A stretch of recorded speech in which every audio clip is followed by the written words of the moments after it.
As the people who love our country, we must be respectful to each other as members of the same country. Let me give you an example. I grew up from the village, and in this village there are so many languages, there are so many tribes. You find there Abachiga, Banyankole, Banyarwanda, Barundi, Baganda, the Lukubaras. I mean, all kinds of tribes are there. But then you find a Lukubara who can speak broken Luganda, and the Baganda are laughing at this person who is speaking broken Luganda. And then you begin weighing the two people, the one who is speaking the broken language that is not his or her mother tongue, and the one who is laughing at the other. Now you begin realizing that the one who is speaking broken Luganda is brighter than the one who knows all the Luganda, but is laughing at the other one. It is a sign of lack of respect. If somebody can try speaking your language, you should just be appreciative and respect that person even when the language is broken. That person should be cheered up to learn more and speak more of that language. After all, you the Muganda don't even know a single word in their language. Respect. Being patriotic means respecting our environment. As the students who are in senior 1 to senior 6, there is a need for us to be respectful to our environment. This environment, we just inherited it from our grandparents.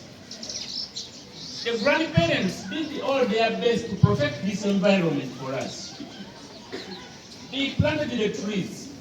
They preserved the forests. They kept the soils fertile. Then here comes another generation. I don't know what they call it. Generation Z. The generation comes up, and their duty is to destroy the environment. We are destroying Mother Nature because this environment that we are from, and we must preserve it as citizens of the country, as people of Uganda. Because of the environment, we receive the rain. Because of the environment, we receive moderate sunshine. Because of the rain, the winds, the environment, the winds are not severe. The water levels, a lot. The environment means a lot, but it means respecting it as patriots, as people who respect our nation, who respect our leadership. It still breaks my understanding when you find a smaller section of students, like for this case, our numbers are big, but we have just a few people, around 10 or 20, who are still throwing polythene bags around the compound. A few people, a few individuals who are throwing bottles all over the compound. Yet we have got designated places where you can throw these bottles, where you can put the polythene bags. We have not reached that level of prohibiting people from bringing polythene bags here. But if need be, we shall reach there. But let us protect our soils. Let us protect our atmosphere. Let us protect our environment by placing the plastic where they're supposed to be. As patriots, as the people who love our country.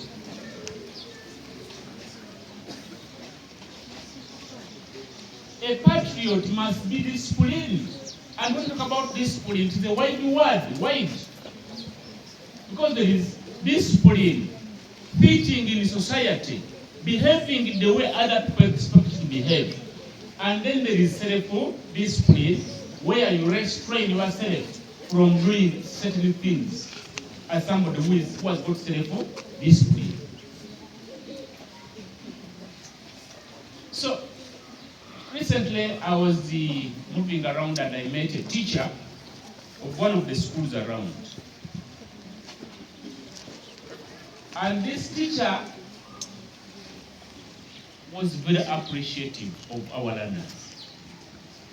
And he told me, wow, I like your students. Your students respect their uniform. I said,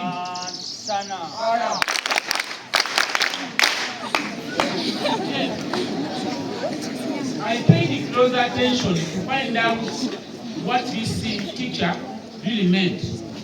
He told me, I was at the pitch and this teacher is highly valued, highly respected. She's a reverend. And she was telling me, your students, I was looking at your students at the pitch, and I was comparing them with other schools, and I realized that your learners respect their uniform. I was alone. If I had a team, I would ask them to clap. That time I was what? Alone. But we need to clap ourselves, please, about that.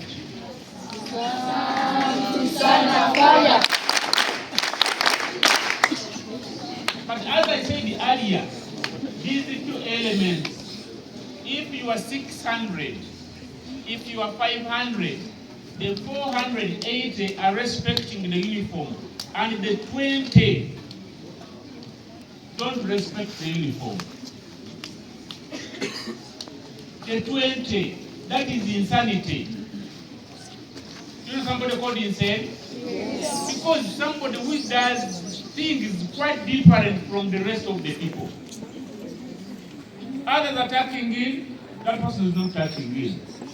Others are putting on their ties very well, that person is not tying the tie. Others are putting on the t-shirts and they don't have ties. For you, if you put on a t-shirt with the tie around the neck. You look at the person doing queer things, funny things, different from what others are doing. But the lady was commenting, saying, people respect. And that is the sign, those are the signs of a patriot. Respecting your school, the way you respect your country, and the way you respect your countrymen.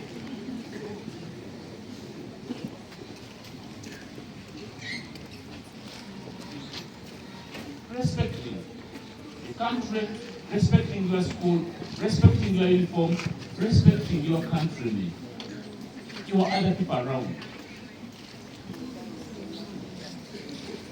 So probably shall make an arrangement to have somebody speak about patriotism in its full sense. Talking about the flags, they will treat them, talking about a lot of things, but that is the brief part I want to talk about. Now, as I conclude, I want to talk about self-discipline. Self-discipline itself is also wide. The way you keep time is self-discipline. I remember telling you one time that the difference between the rich and the poor is in the way they manage their time. The rich will wake up at 5, at 4. They begin planning their day. They go to the garden at 5. I've seen people who dig with the torches. You know what the community says? Our says thee.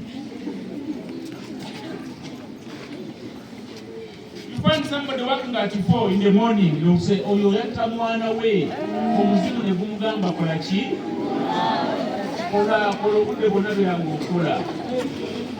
But that is time management. This person wakes up very early because his discipline tells him to do so.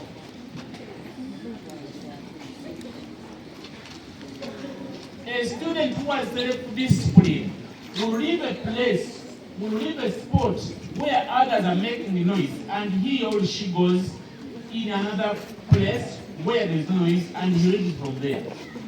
A student who has self-discipline will calculate a mathematics number every day. After calculating it, he or she takes it to another student whom he knows understands mathematics better, and asks him to mark the work.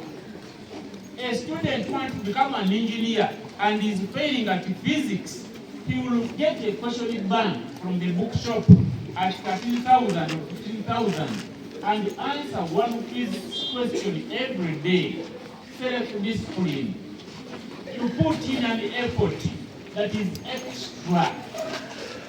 You become extraordinary because you are adding some extra effort to see how you become successful. So have self-discipline. Behave different from the rest in a way of adding value to yourself. In your senior 4, in your senior 5, in your senior 6, in your senior 1, it is self-discipline. Somebody who has self-discipline is Sarah. That's Sarah, senior 3. Somebody who has self-discipline will wash the clothes in the morning, so that by evening they are dry, and she can only iron the clothes and get to the tomorrow's lessons.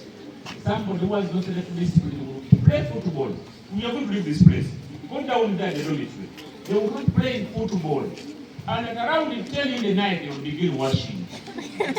After prayers. In the morning, they come in different clothes, claiming the clothes need to dry. And they just,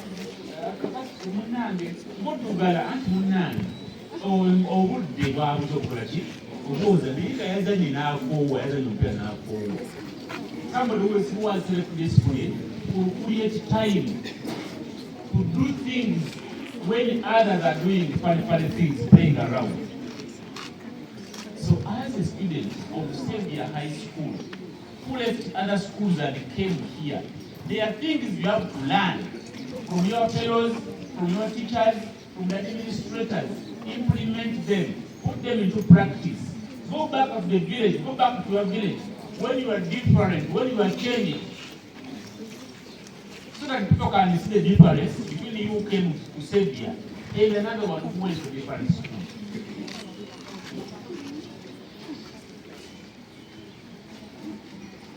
Asante sana.